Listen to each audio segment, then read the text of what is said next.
শাহবাগে আবারও বিএনপির পরাজয়। 2012 সালে পরাজয় হয়েছিল আওয়ামী লীগের, এবার বিএনপির পরাজয় হলো। সেটা কিভাবে? আবারও শাহবাগে একটি কেওয়াস বসানোর চেষ্টা করেছিল বিএনপির নেতাকর্মীরা, বিএনপির ভিতরে থাকা, বিএনপির গানে বসা সিপিবি ও বামপন্থীরা। আপনারা জানেন, জামায়াত নেতা ডাক্তার শফিকুর রহমান দুটি বক্তব্য দিয়ে সারা বাংলাদেশ না, সারা বিশ্বে ব্যাপক একটি তোলপাড় সৃষ্টি করেছেন। একটি হলো মেয়েদের জন্য কর্মঘণ্টা, অফিস কার্যঘণ্টা 5 ঘন্টায় নামিয়ে আনার ঘোষণা দিয়ে। আরেকটি হলো মেয়েরা যদি ঘরে থাকতে চায় তাহলে তাদেরকে সম্মানিত করা হবে। বামপন্থী অনেক সাংবাদিককে, সব সাংবাদিকই বামপন্থী সাংবাদিককে স্ট্যাটাস দিতে দেখা গেছে পাশাপাশি দুটি বক্তব্যর ফটোকার্ড তৈরি করে, যে জামায়াত আগে বলেছে 5 ঘন্টা করবে মেয়েদের কর্মঘণ্টা, আর এখন বলতেছে যারা ঘরে থাকতে চাইবে তাদেরকে সম্মানিত করা হবে। তো যেসব বামপন্থী জামায়াত নেতার এই দুটি বক্তব্যকে পাশাপাশি ফটোকার্ড করে স্ট্যাটাস দিয়েছেন, তারা মূলত বুঝাতে চেয়েছেন যে জামায়াত নেতা নারী বিদ্বেষী। কৌশলে সেটা ব্যাখ্যা দিয়েছেন। এখানে সবাই যে বুঝতে পারছে তা নয়, এখানে কৌশলে এক একজন ব্যাখ্যা, যেমন জাকিয়া সুলতানা নেক্সাস টিভিতে চাকরি করে, সে এখানে বলেছে যে 5 ঘন্টা করে তাদেরকে ঘরে থাকার প্রতি উৎসাহিত করা হয়েছে। এখন আবার বলছে ঘরে থাকলে সম্মানিত করা হবে। এটা হইল তার প্রমাণ, এটা হইল তাদের কথা। মানে জামায়াত নেতা নারীদের শিক্ষার ক্ষেত্রে নিরুৎসাহিত করছে, এটাকে কেওয়াস আগে ভাইরাল করছে। আরেকটি হলো, জামায়াত যদি মেয়েদের কর্মঘণ্টা 8 ঘন্টা থেকে 5 ঘন্টা করে তাহলে কোনো কোম্পানি আর মেয়েদেরকে চাকরিতে নিতে চাইবে না। কারণ 5 ঘন্টা চাকরি করলে সে তো আর 8 ঘন্টার আউটপুট পাবে না। একটা ছেলেকে চাকরি দিলে সে 8 ঘন্টা চাকরি করবে, 8 ঘন্টার আউটপুট পাবে। আর একটা মেয়ে 5 ঘন্টা ডিউটি করে 8 ঘন্টার টাকা নেবে, তাহলে সে কি তার কাছ থেকে সমপরিমাণ আউটপুট পাবে? পাবে না। সুতরাং কোনো কোম্পানি কোনো মেয়েদেরকে চাকরি দিতে চাইবে না। এটা হলো বিএনপির যুক্তি, একদম কোর বিএনপির যুক্তি এটা। অর্থাৎ জামায়াত নেতা মেয়েদের কৌশলে কর্মক্ষেত্রে নিরুৎসাহিত করছেন, ঘরের ভিতরে আটকে রাখতে চাইছেন।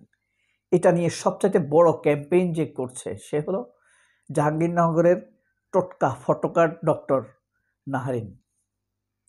তো যাই হোক, এই বক্তব্যকে নিয়েই নারীদেরকে ঘরে আটকে রাখতে চায়। এখন শাহবাগে এমন কেওয়াজ বসাইছে বিএনপি যে বিএনপির মান সম্মান যায় অবস্থা, আর জামায়াত নেতার বিশ্বজয়।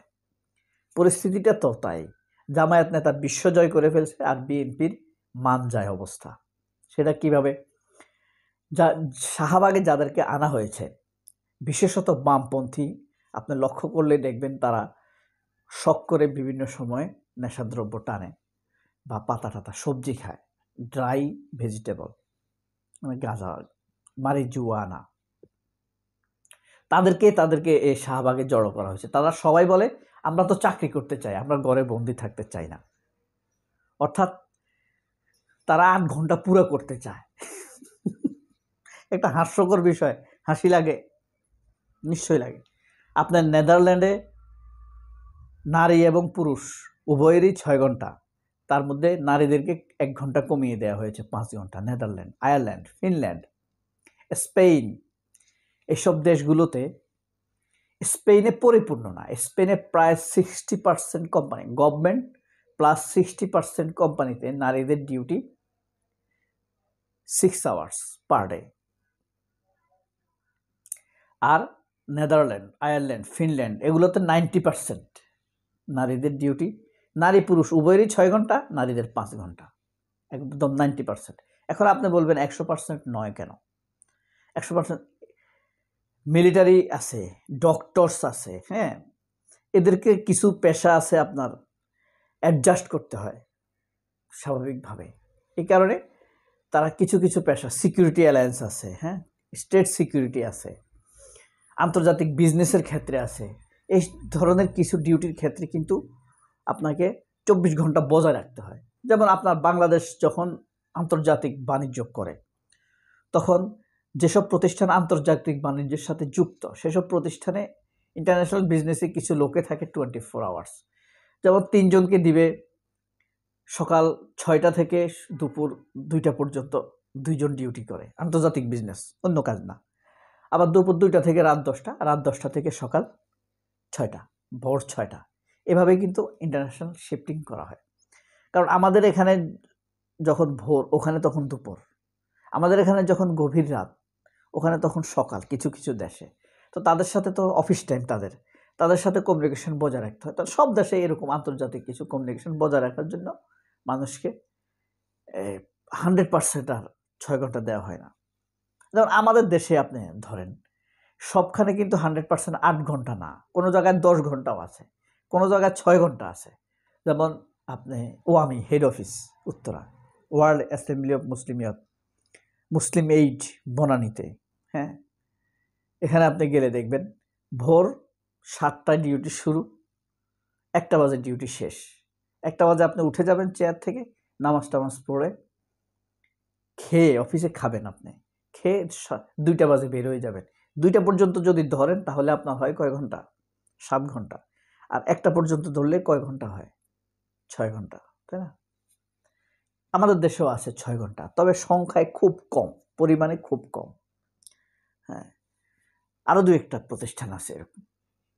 তারপরে আপনার খুব হাই লেভেলের গার্মেন্টস আছে কয়েকটা, যেখানে ডিউটি 6 ঘন্টা, বিশ্বাস করবেন। অথচ কিছু গার্মেন্টস আছে 10-12 ঘন্টা ডিউটি করে। যদিও গার্মেন্টসের ডিউটি 8 ঘন্টাই, এরপরে বাড়তি যে সময়টা ডিউটি করা হয় সেই সময়টার জন্য তাদেরকে অ্যালাউন্স দেওয়া হয়। তো এখানে এসব না জেনে না বুঝে বিএনপি বক্তব্য দেওয়া শুরু করছে, এমন কিছু মেয়েদেরকে বক্তব্য শিখিয়ে দিয়ে আনছে। তারা কেউ কেউ বলে আমরা 30 ঘন্টা করতে চাই, আমরা 24 ঘন্টা করতে চাই।